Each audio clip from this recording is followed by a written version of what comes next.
Madame Josée Lemoignan. Elle est graduée en ergothérapie de l'Université McGill.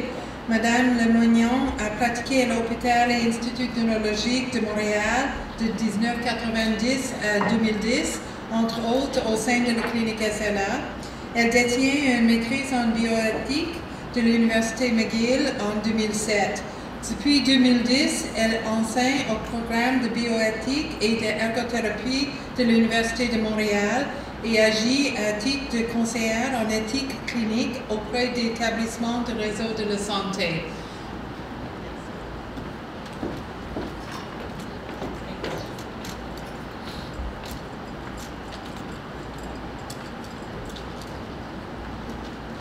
Bonjour, c'est tout un défi de vous garder ici à 4 heures.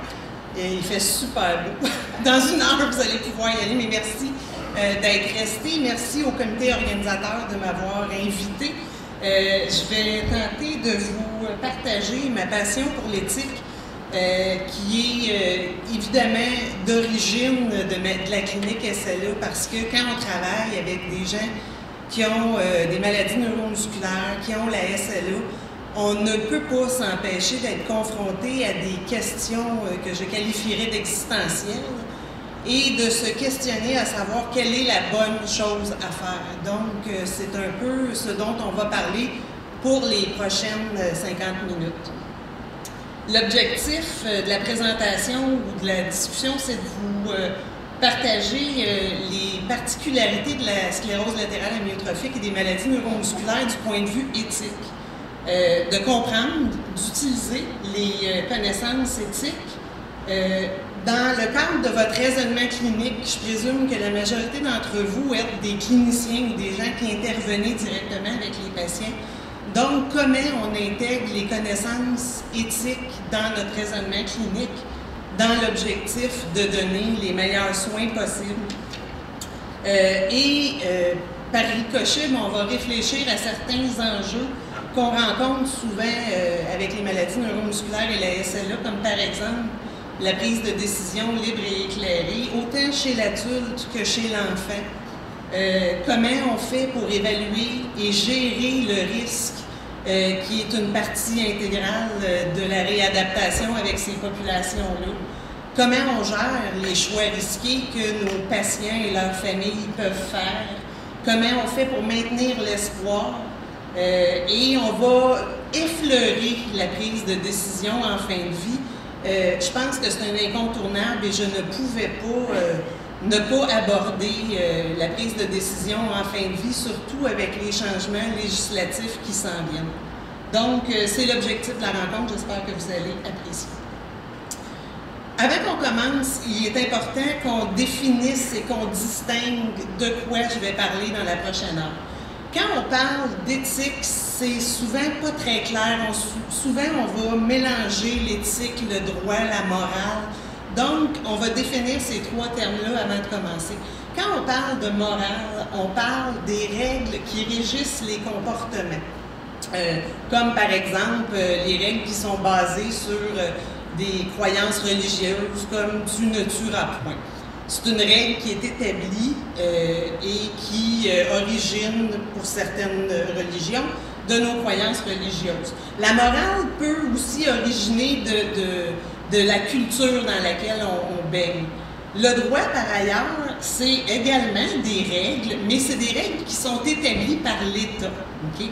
Et ces règles-là expriment les valeurs d'une société. Quand on parle de droit, si on enfreint la règle, il y a des sanctions qui sont appliquées. Okay? Donc, quand on parle de droit, on parle non seulement des lois, mais on peut également avoir en tête la déontologie professionnelle. Le droit professionnel, c'est une sous-catégorie du droit et en tant qu'intervenant, les professionnels, on a tous des obligations déontologiques, des obligations légales. Et si on enfreint ces obligations-là, on est passible de sanctions. Donc, le droit, c'est les règles pour une société où la déontologie, c'est les règles pour un groupe de professionnels. Tandis que l'éthique, c'est vraiment la réflexion sur les fondements, les causes qui supportent les règles, que ce soit les règles morales ou les règles légales. Donc, quand on parle d'éthique, on vise à réfléchir sur la bonne façon de faire le bien. Okay? Ça demande du discernement, ça demande de la réflexion, ça demande de réfléchir aux valeurs et aux croyances qui motivent les actions ou les décisions qui sont considérées dans le cadre des services de santé que l'on offre ou dans le cadre des interventions que l'on entreprend avec nos patients. Pour moi, la réflexion éthique, ça fait partie intégrante du raisonnement clinique. On n'y pense pas nécessairement, mais c'est quelque chose qu'on considère souvent quand on essaie de déterminer ça va être quoi la bonne chose à faire dans la situation X avec notre patient. Comme par exemple, quand on parle de gastrostomie avec quelqu'un qui est dysphagique, sévèrement dysphagique. On peut savoir que du point de vue clinique, c'est la bonne chose à faire, dysphagie sévère, on va savoir que ça pourrait être la bonne chose à faire. Par ailleurs, ça doit être la bonne chose à faire du point de vue clinique si on fait une gastrostomie sans avoir l'accord du patient, sans obtenir son consentement, bien, c'est une action qui est illégale, ça contrevient au droit. À l'autre extrême, si on fait une gastrostomie, on obtient le consentement de la personne, mais qu'on ne lui a pas tout à fait expliqué les conséquences, les avantages, les inconvénients, bien là, il faut se poser la question, est-ce que la prise de décision était éthique? Est-ce qu'on a agi de la bonne façon? Donc, quand on parle de la réflexion éthique, on va se pencher sur les valeurs, les croyances qui sous-tendent les actions qu'on fait. Et comme je vous dis, pour moi, ça fait partie du raisonnement clinique. Le raisonnement clinique va inclure des aspects cliniques, comme par exemple, vous avez des connaissances très développées en ce qui a trait aux maladies neuromusculaires et à la SLA. Vous savez, par exemple, que quand les fonctions respiratoires passent en deçà du niveau X, vous devez commencer à parler de ventilation assistée. Ça, c'est les aspects cliniques qui vont venir influencer votre raisonnement clinique. Il y a les aspects légaux, comme par exemple, on est obligé d'obtenir l'autorisation, le consentement des patients avant qu'on fasse des évaluations ou des interventions. On a nos obligations déontologiques également.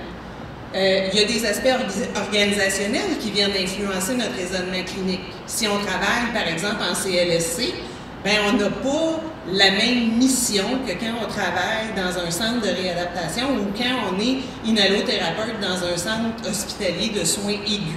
Fait que ces considérations, que ce soit cliniques, légales ou organisationnelles, vont venir influencer notre raisonnement clinique. Mais il y a également les aspects éthiques qui viennent influencer le raisonnement et c'est surtout ces éléments-là qu'on va discuter à partir de maintenant. On va parler des valeurs, des principes qui sont derrière les actions et les décisions qu'on prend.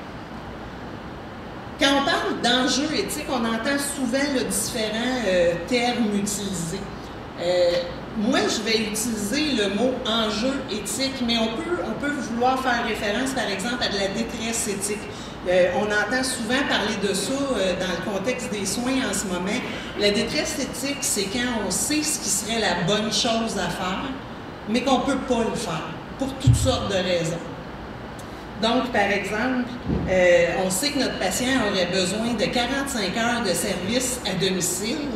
Ce serait ça, la bonne chose pour lui, mais à cause de limites organisationnelles, le patient n'aura pas ça. On peut, en tant qu'intervenant, vivre de la détresse éthique et être très inconfortable là-dedans. Les dilemmes éthiques sont peut-être mieux connus. C'est quand on a deux principes ou deux valeurs très, très importantes qui sont en conflit et qu'en faisant l'action A, on va contrevenir à la valeur X, et quand on fait l'action B, on contrevient à une autre valeur. Le dilemme éthique le plus facile à comprendre, évidemment, c'est la personne qui demande, par exemple, l'arrêt des interventions de maintien de vie. Okay? Si on pense, par exemple, à la ventilation assistée. Si on respecte son souhait, on respecte son autonomie, mais on contrevient au principe de bienfaisance parce que la personne va décéder. Donc, on a un dilemme éthique. Est-ce qu'on va donner préséance à l'autonomie du patient ou est-ce qu'on va donner préséance à maintenir en vie et respecter la vie humaine? Un problème éthique, c'est quand on ne sait pas trop c'est quoi la bonne chose à faire. On n'est pas trop sûr c'est quoi les valeurs qui devraient être prises en compte. Donc, moi, je vous propose qu'on utilise un terme plus global. On va parler d'enjeux éthiques.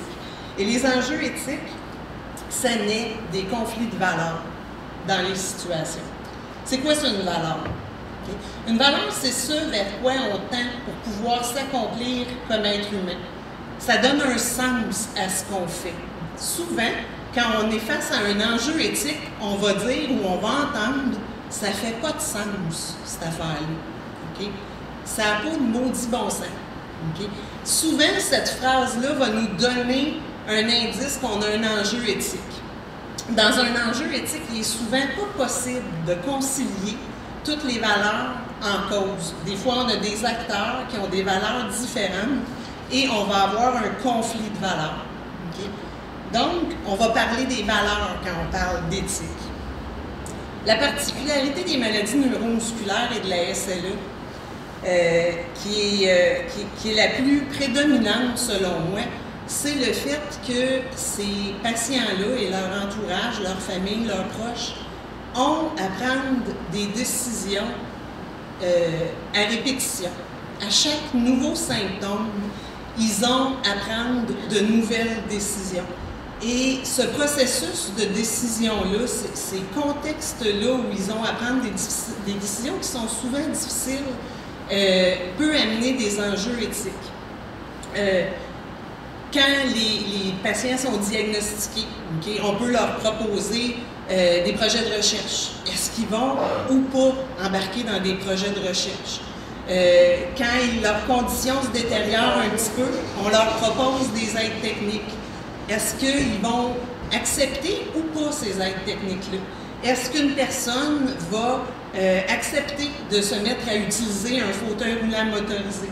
Est-ce qu'une personne va accepter ou non de faire une demande d'adaptation domiciliaire ou va entreprendre des rénovations pour rendre son domicile accessible? Est-ce que le patient qui a une maladie neuromusculaire ou la SLA, lorsqu'il arrive à une étape plus avancée et qu'il commence à avoir de la difficulté à avaler, par exemple, ou à respirer, est-ce qu'il va accepter des méthodes alternatives pour maintenir la nutrition, maintenir la respiration? Donc, est-ce qu'il va accepter la ventilation non invasive, la ventilation invasive? Et en bout de ligne, ils sont confrontés souvent, ces gens-là, avec les décisions en fin de vie. Donc, les patients qui ont des maladies neuromusculaires ou des patients qui ont de la SLA sont de façon répétitive confrontés à des prises de décision où ils doivent considérer leurs valeurs et tenter de faire la bonne chose pour leur situation. C'est probablement, moi, cet élément-là qui m'a amené à me questionner sur les enjeux éthiques. Je me disais, comment ils font, ces gens-là, pour prendre leurs décisions? À quelle valeur ils donnent considération? Quels sont les facteurs qui pèsent dans leur balance? Donc, quand on travaille avec ces gens-là, on est très conscient qu'ils ont à prendre des décisions à répétition. À chaque nouveau symptôme qui apparaît, bien, souvent, il y a une nouvelle prise de décision qui a besoin d'être faite. La prise de décision, quand on regarde dans la littérature, puis qu'on se penche un peu sur la doctrine du consentement éclairé, par exemple, on a souvent des comptes rendus qui nous parlent d'une prise de décision entre un patient et un professionnel dans un contexte X. On va parler des valeurs et des croyances du patient. On va parler des évidences scientifiques provenant des différents professionnels dans un contexte X. Et c'est comme ça que les prises de décision vont se prendre. Souvent, quand on regarde la littérature, les textes adressent une prise de décision qui est ponctuelle. Okay? quand on pense à donner son autorisation dans le système de santé, c'est souvent qu'on est d'accord pour que les intervenants nous fassent quelque chose. Okay? Par ailleurs, dans le contexte des maladies neuromusculaires et de la SLA, c'est souvent pas juste une question que les intervenants vont nous faire quelque chose. Ça a des implications à plus long terme et ça implique que le patient et souvent ses proches s'engagent également dans la décision qui a été prise. Fait que plutôt que comme dans un contexte aigu où si je consens à une chirurgie pour ma hanche, par exemple, ben j'ai pas grand-chose à faire. T'sais. Je dis oui, puis c'est le chirurgien qui m'opère. Tandis que avec les maladies neuromusculaires et la SLA, ben si je dis oui, par exemple, à un fauteuil roulant motorisé, ben ça a des implications après ça. Ça implique que je dis oui également peut-être à une adaptation de mon domicile. Si je dis oui, par exemple, à une gastrostomie, ben ça implique qu'il va falloir que j'apprenne à gérer ça. Fait qu'il y a toujours il y a souvent un élément où, oui, les intervenants me font quelque chose, mais ça a des conséquences et ça change les actions que je dois faire sur une base à plus long terme. Donc, juste là, la prise de décision avec les maladies neuromusculaires et la SLA est plus complexe. En plus de ça, avec les maladies neuromusculaires et la SLA, c'est souvent pas juste entre un patient et son médecin ou le professionnel que ça se passe. Ça se passe souvent avec les familles, okay? Parce que les familles sont souvent impliquées comme proches aidants. Okay? Et là, ben, il peut y avoir des conflits entre les valeurs des professionnels et le patient et sa famille. Souvent, les professionnels, on veut être proactifs, on ne veut pas se faire prendre les culottes à terre. Donc, on tente d'aborder des sujets de façon devancée pour éviter justement des problèmes plus tard. Puis des fois, ben, nos patients et leurs familles ne sont pas très chauds à l'idée d'entreprendre des discussions à l'avance et veulent plutôt être réactifs plutôt qu'être proactifs. Ça peut soulever une problématique. Si on a en plus, par exemple, un patient et une famille qui ont leur historique, évidemment, et qui n'ont pas nécessairement les mêmes valeurs, bien, on peut se retrouver avec des enjeux éthiques parce qu'il y a un conflit de valeurs entre ce que le patient juge important et ce que sa famille juge important. On pourrait même penser à un conflit entre ce qu'un enfant juge qu'il souhaite ou ce qu'il préfère, puis ce que les parents choisissent. Okay? Donc, on pourrait avoir un conflit de valeurs là. On peut également avoir un conflit de valeurs avec les maladies neuromusculaires et la SLA entre les intervenants, parce que c'est des maladies où, justement, ça se passe pas juste entre un patient et son médecin. Okay? Il y a souvent plein d'autres intervenants qui sont impliqués dans la situation. On a souvent des ergos, des physios, des infirmières, des médecins, des inalos, des nutritionnistes, des orthophonistes. En veux-tu, en veux-là, il y en a plein d'intervenants, d'impliqués. Il s'agit que tout ce beau monde-là n'ait pas nécessairement les mêmes valeurs. On peut se retrouver facilement devant un enjeu éthique. Par exemple, si on parle d'un patient qui est dysphagique, bien, il serait possible que l'ergothérapeute et l'orthophoniste veulent, par exemple, donner préséance à la valeur de l'autonomie et que le patient mange seul le plus longtemps possible. Tandis que la nutritionniste pourrait donner préséance à l'aspect nutritionnel, l'apport nutritionnel. Puis le médecin, lui, peut-être qu'il voudrait donner préséance à prévenir les infections à tout prix. Donc, si ces intervenants-là n'ont pas nécessairement les mêmes valeurs et n'attachent pas la même importance aux mêmes éléments, il est possible qu'on se retrouve dans une situation où on a un enjeu éthique.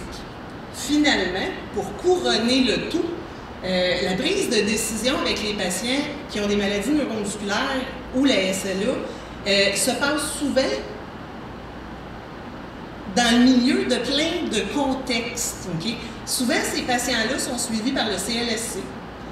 Ils sont vus dans une clinique spécialisée. Il leur arrive une bad luck, ils ont une infection, une fracture ou quoi que ce soit. Ils sont hospitalisés dans un centre de soins aigus. Donc, vous voyez qu'il y a plusieurs organismes qui peuvent être impliqués dans les interventions, dans les soins des patients qui ont des maladies neuromusculaires ou la SLA. Et souvent, les valeurs qui sont mises de l'avant par ces différents milieux de soins-là peuvent être très différentes. Okay? Par exemple, en CLSC, on peut peut-être vouloir donner préséance à la qualité de vie, tandis qu'en centre de soins, en centre hospitalier de soins aigus, bien, il est possible qu'on attache plus d'importance à la condition médicale et à prolonger ou à garder en vie. Donc, on peut avoir des valeurs qui sont différentes et qui entrent en conflit parce qu'il y a tant de bâtisses différentes ou d'équipes différentes qui sont impliquées dans les soins de ces patients-là qui ont des conditions complexes. D'où l'importance que j'attachais à discuter avec vous autres de la prise de décision ou du processus de consentement libre et éclairé avec les patients qui souffrent de maladies neuromusculaires. On va l'aborder autant pour l'adulte que pour l'enfant. Okay? Mais quand on parle de prise de décision libre et éclairée ou de prise de décision éthique, ça implique 4 composantes. Okay? Ça implique qu'on a une personne autonome, ça implique qu'il y a eu un échange d'informations, ça implique qu'il y a eu une compréhension de l'information et que la personne a pris sa décision ou a autorisé de façon libre. Okay? Et là, on va parler de consentement, mais je tiens à préciser que c'est la même chose lorsque le patient et sa famille refusent une intervention. Un consentement, une autorisation ou un refus doivent rencontrer ces 4 critères-là. Okay? Provenir d'une personne qui est autonome, être informée, l'information a été comprise et la décision est libre. Qu'est-ce qu'on veut dire par une personne autonome? Ou le concept de l'autonomie. On entend souvent parler de ça en éthique. C'est quoi ça, l'autonomie? Okay? En tant qu'intervenant, vous êtes probablement familier avec le concept de l'autonomie dans le sens d'être capable de faire des choses, être capable de marcher, être capable de mettre ses bas, être capable de manger. L'autonomie, au point de vue éthique, c'est être capable de s'autodéterminer. C'est être capable de prendre des décisions et d'agir en accord avec qui on est, en accord avec nos valeurs, avec nos croyances. Okay? Quand on parle d'autonomie, dans la littérature en éthique, on parle souvent de l'autonomie décisionnelle et c'est surtout là-dessus que je vais mettre l'emphase. Mais je tiens à préciser qu'il y a aussi une autonomie exécutive. Et je vous disais tantôt qu'avec les gens qui ont la maladie neuromusculaire, c'est bien beau prendre une décision, mais il faut être capable d'agir puis de vivre avec après.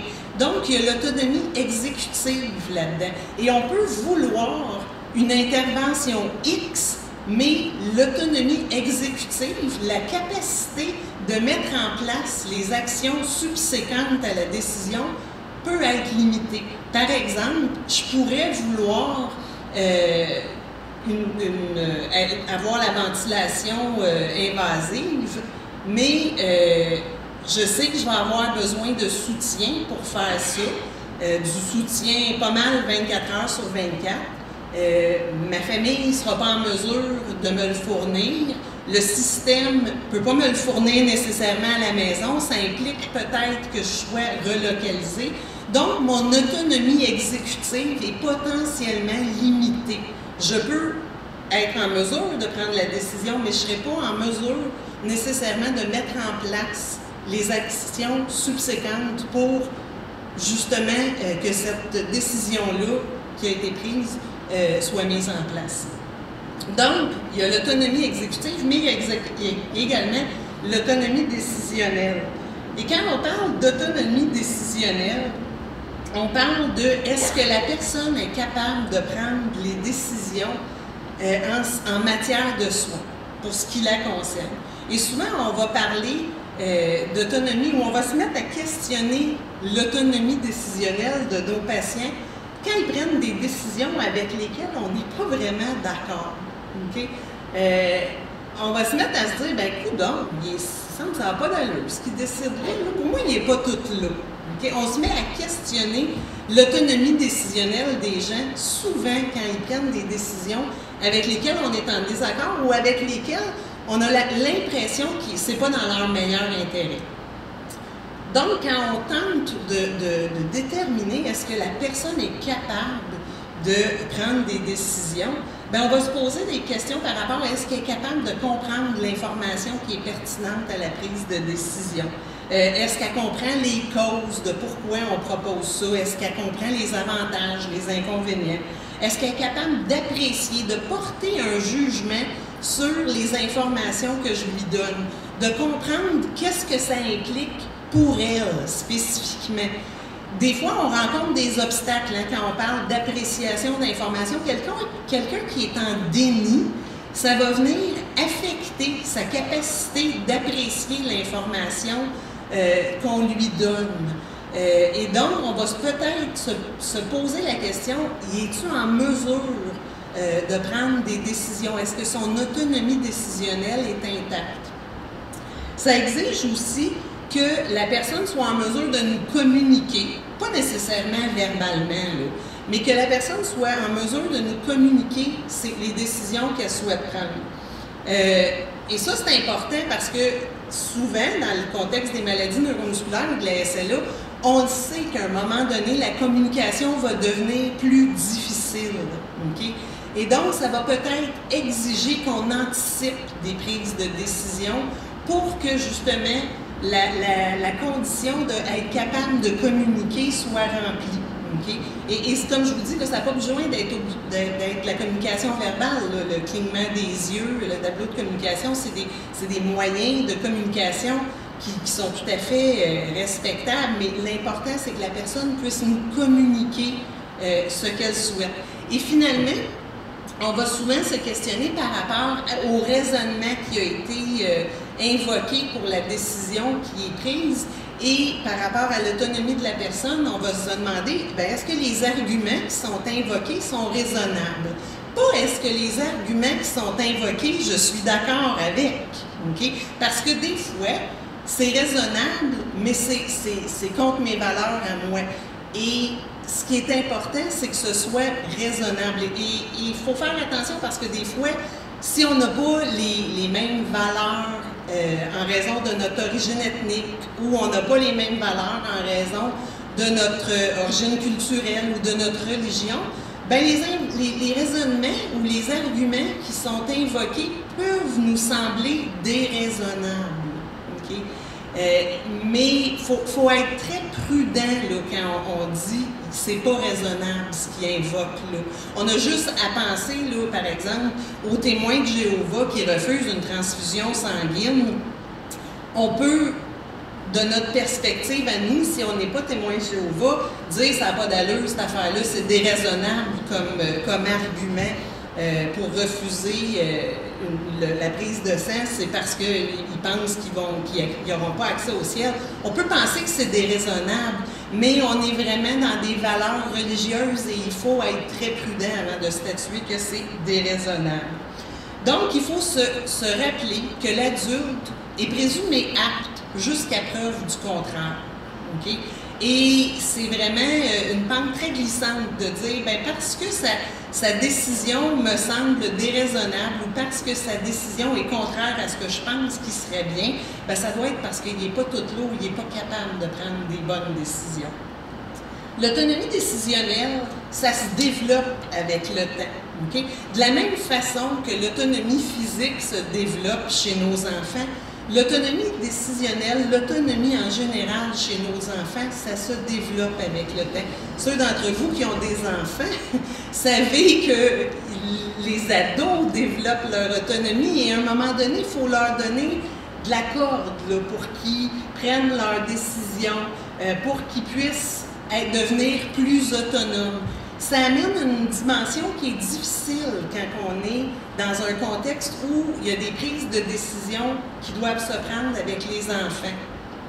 Et cette reconnaissance-là que l'autonomie décisionnelle se développe chez l'enfant, on la retrouve dans le droit parce que le Code civil nous dit que pour les enfants en bas de 14 ans, c'est les parents qui décident. Okay? Il y a une reconnaissance que les enfants en bas de 14 ans n'ont pas l'autonomie pour prendre les décisions concernant leurs soins. Quand on commence à arriver à 14 ans et plus, ça devient une zone grise. Puis il y a une reconnaissance que les ados ont plus de capacité à comprendre, à raisonner, à exprimer ce qu'ils veulent, et donc ils devraient être impliqués dans la prise de décision.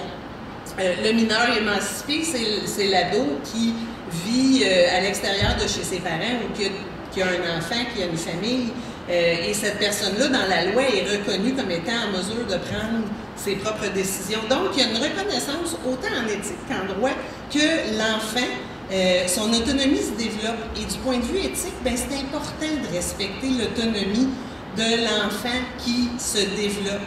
Et si on est dans un contexte où ce ne sera pas nécessairement l'enfant qui va prendre la décision, on lui demande au moins son opinion et son autorisation, même si ce n'est pas l'autorisation légale, mais son assentiment.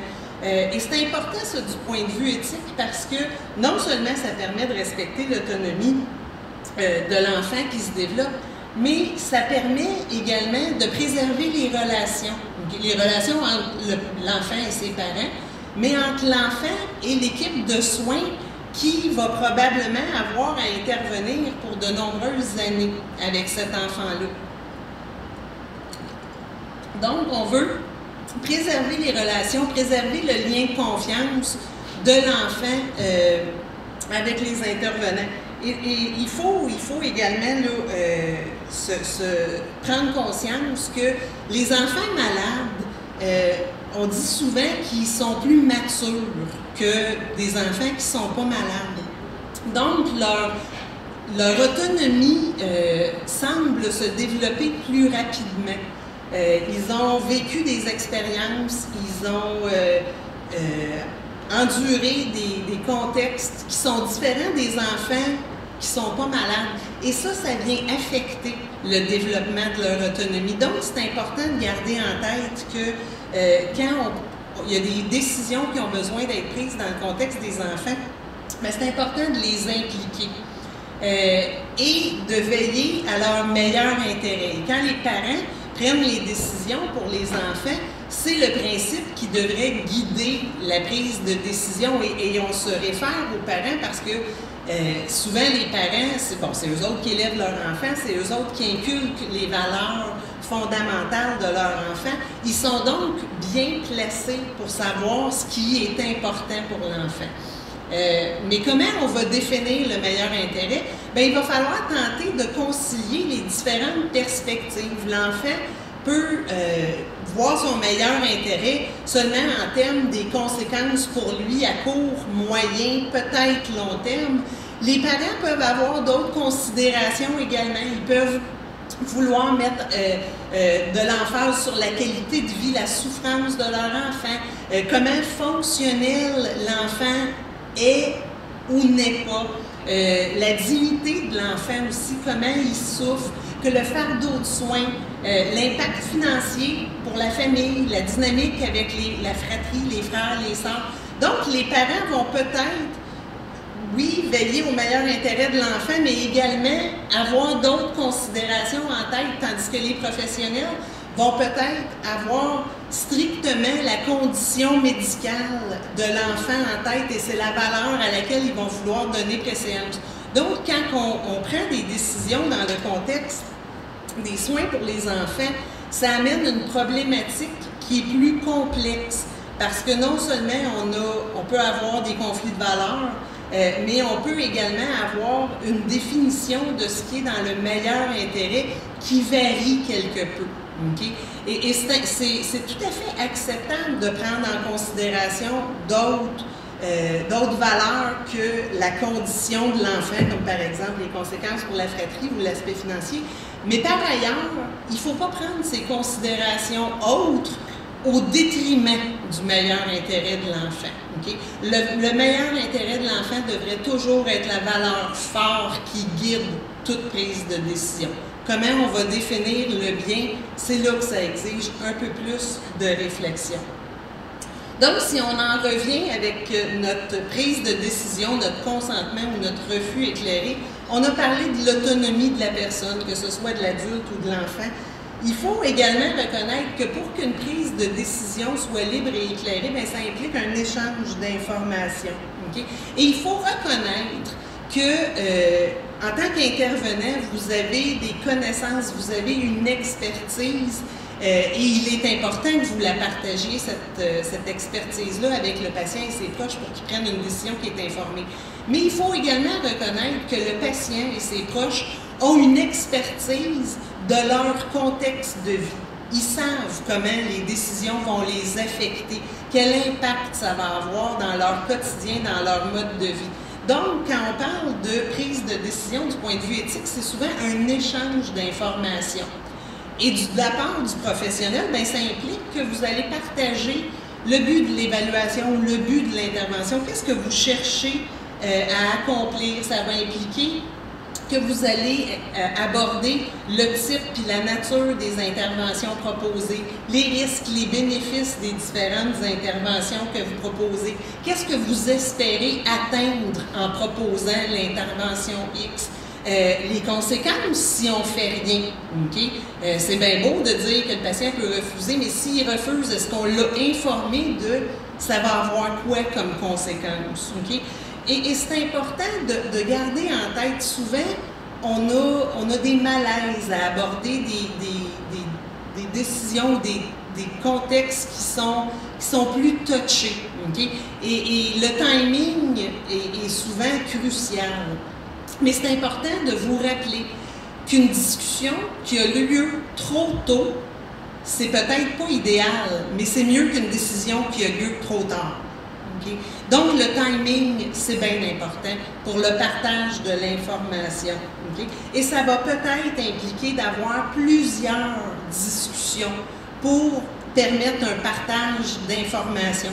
Ça va peut-être également requérir qu'on se questionne vraiment sur la notion de risque, de tort, de bénéfice. Qu'est-ce qu'on cherche à accomplir? Et quand on parle, on utilise souvent le mot risque puis tort de façon interchangeable. Mais il est important de différencier les deux. Le tort, ça fait référence à l'ampleur d'un mauvais résultat qu'on craint. Okay? On a peur que vous tombiez, on a peur que vous vous étouffiez, on a peur que vous soyez en détresse respiratoire. Okay? C'est ça le tort. Mais quelles sont les chances que ça se produise? Okay? C'est quoi les risques? Okay? C'est quoi les probabilités que ça se produise? Est-ce que c'est possible? Est-ce que c'est probable? Ou est-ce que c'est imminent, là? Okay? Ça s'en vient, si on ne fait pas de quoi, là, on va être en crise. Okay? Donc, quand on parle des risques et des torts, c'est important d'être clair. Qu'est-ce qu'on craint et quelle est la probabilité que ça se produise? Quand on parle d'avantages et d'inconvénients, on aborde souvent l'avantage et l'inconvénient pour le patient, mais il faut reconnaître que les interventions qu'on discute souvent avec nos patients n'ont pas juste des avantages et des inconvénients pour le patient comme tel, mais souvent, ça a des conséquences pour leur entourage. Okay? Par exemple, tantôt je parlais de ventilation invasive, bien, ça a des conséquences importantes pour les aidants qui se retrouvent à avoir à suctionner de façon peut-être plus fréquente ou qui se retrouvent à avoir à être très vigilants par rapport à une machine. Donc, les torts ne sont pas toujours juste en lien avec la personne qui est sous nos soins. Il faut reconnaître que des fois, on cherche à prévenir des torts pour la famille également, ou même souvent pour le personnel qui prend soin du patient. Okay? Combien de fois est-ce qu'on va proposer des interventions parce qu'on ne veut pas que le personnel se blesse?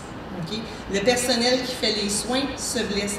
Donc, il faut être en mesure de déterminer qu'est-ce qu'on vise à prévenir ici? Le tort est en lien avec qui?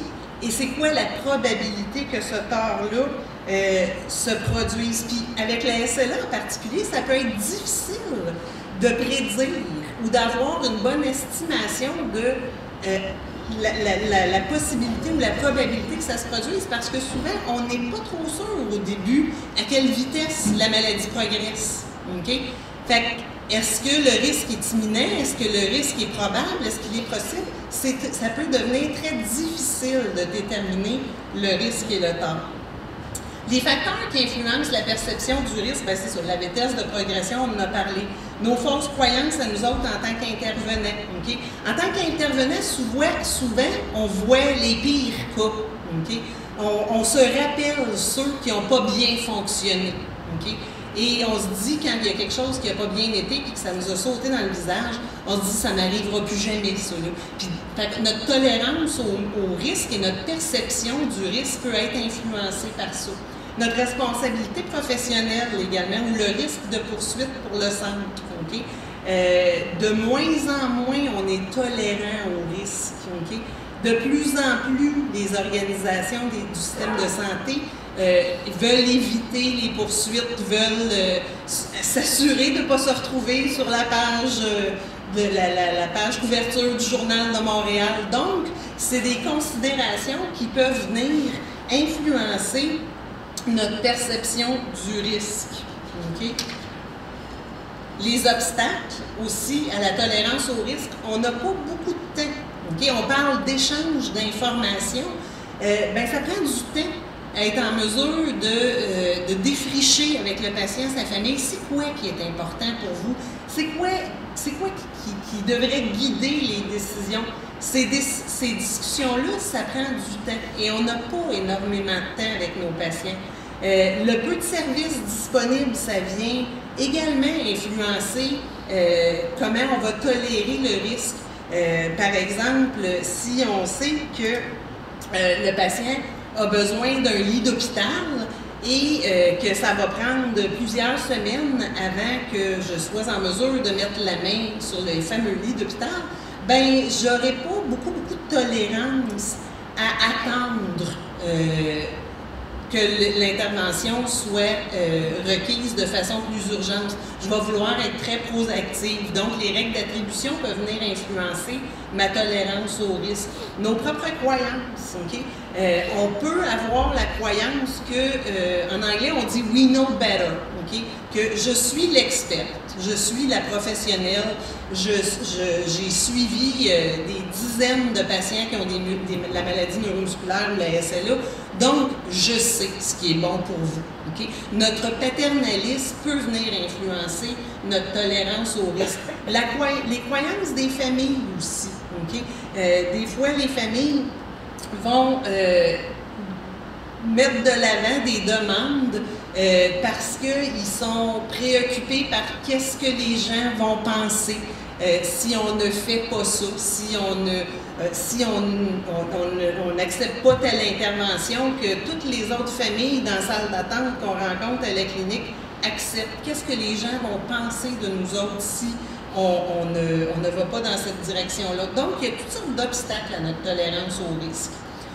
On parle de risque, on parle de tort, mais il ne faut pas négliger que les interventions qu'on cherche à faire visent le bien du patient.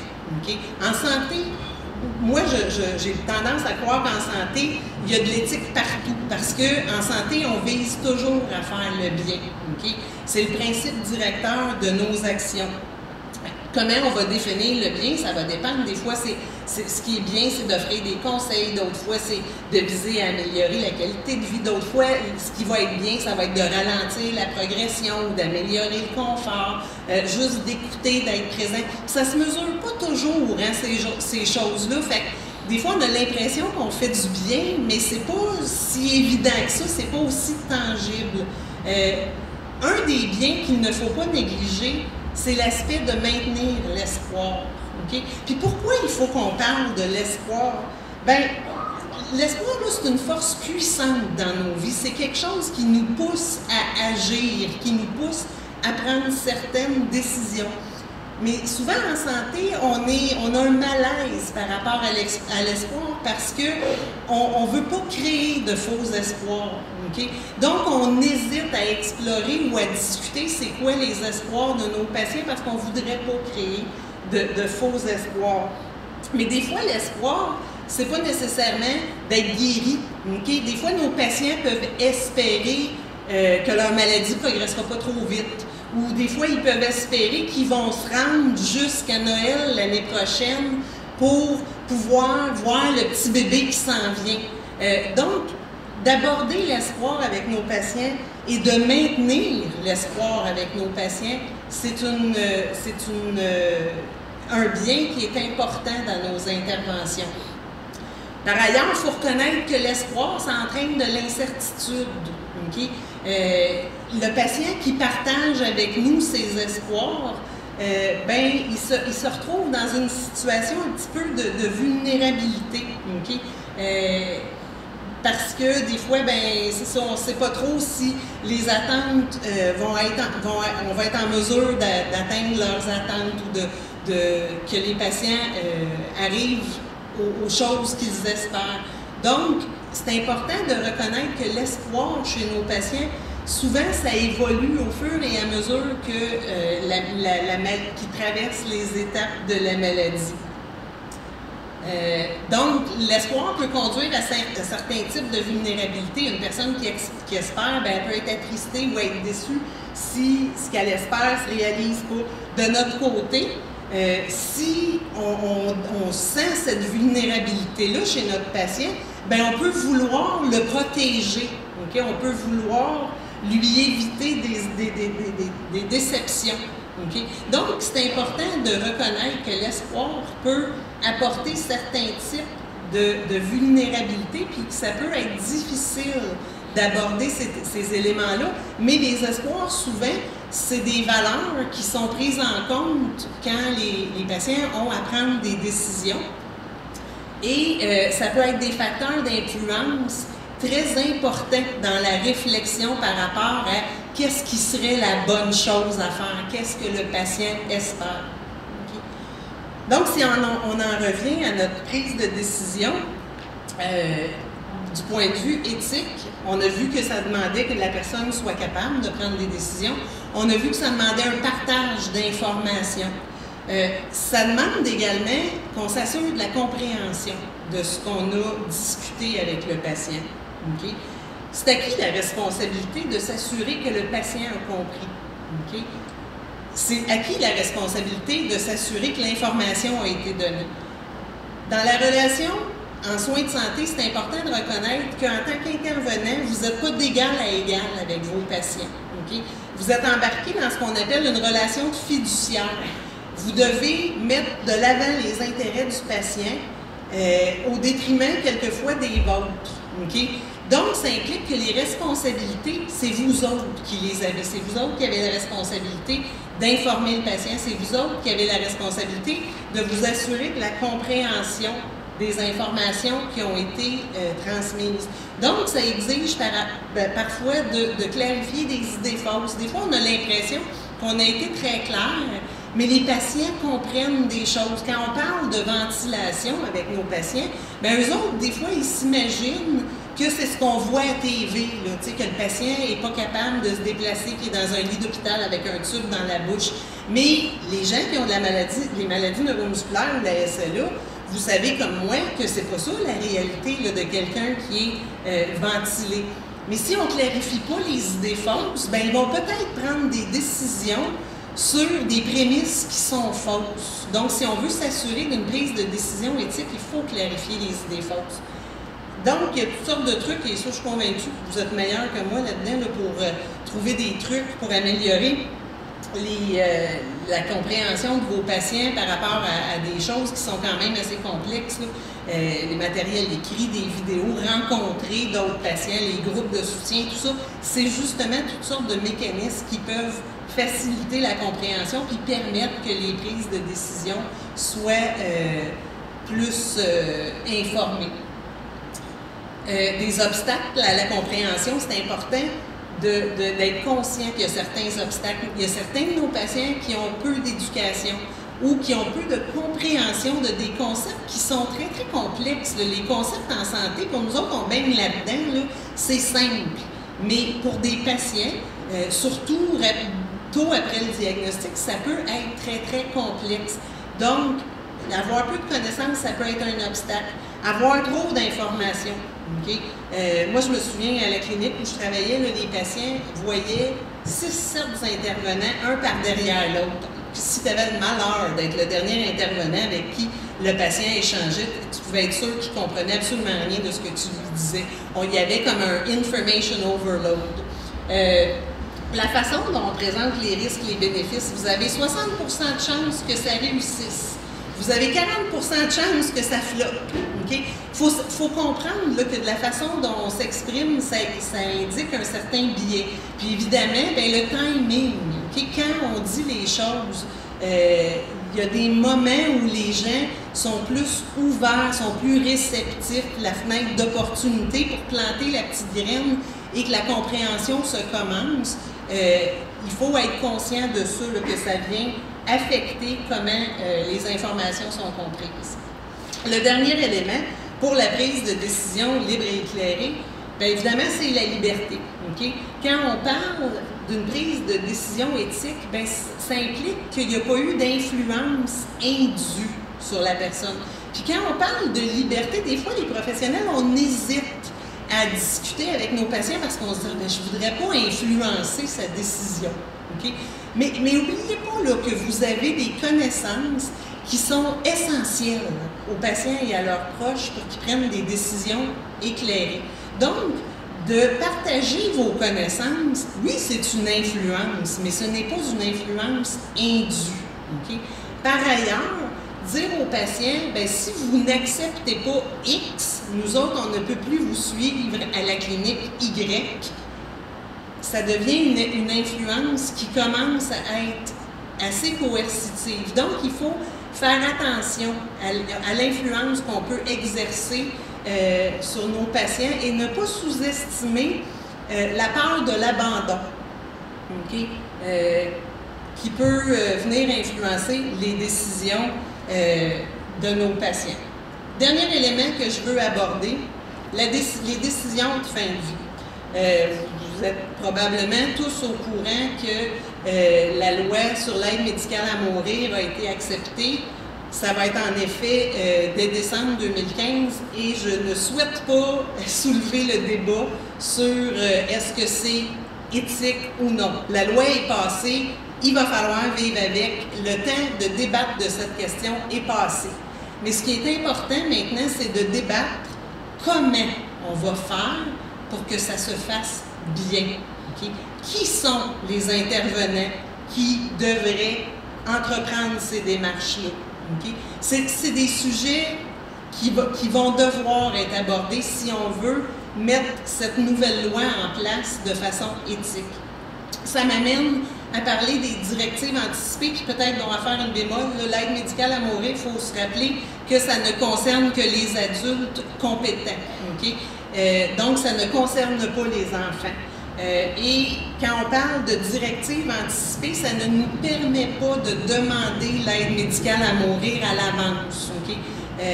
Donc, les directives anticipées, c'est une façon qu'on peut avoir pour donner des indices aux gens qui vont nous représenter si on n'est pas capable de prendre nos décisions par nous autres-mêmes ou si on n'est pas capable de les communiquer. Mais on ne peut pas faire une demande d'aide médicale à mourir par le biais de directives anticipées. Donc, c'est important de garder ça en tête.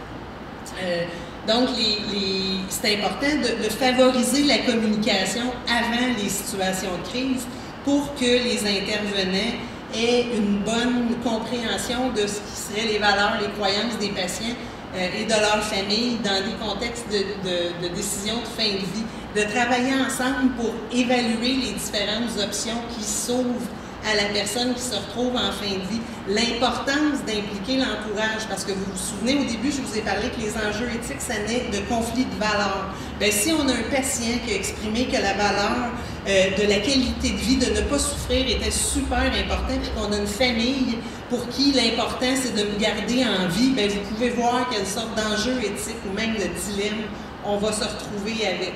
Donc, l'important, c'est de travailler avec vos patients, avec leurs proches, avec les intervenants avec lesquels vous travaillez pour devenir des partenaires vers l'autonomie, vers des prises de décision qui sont éthiques. Merci.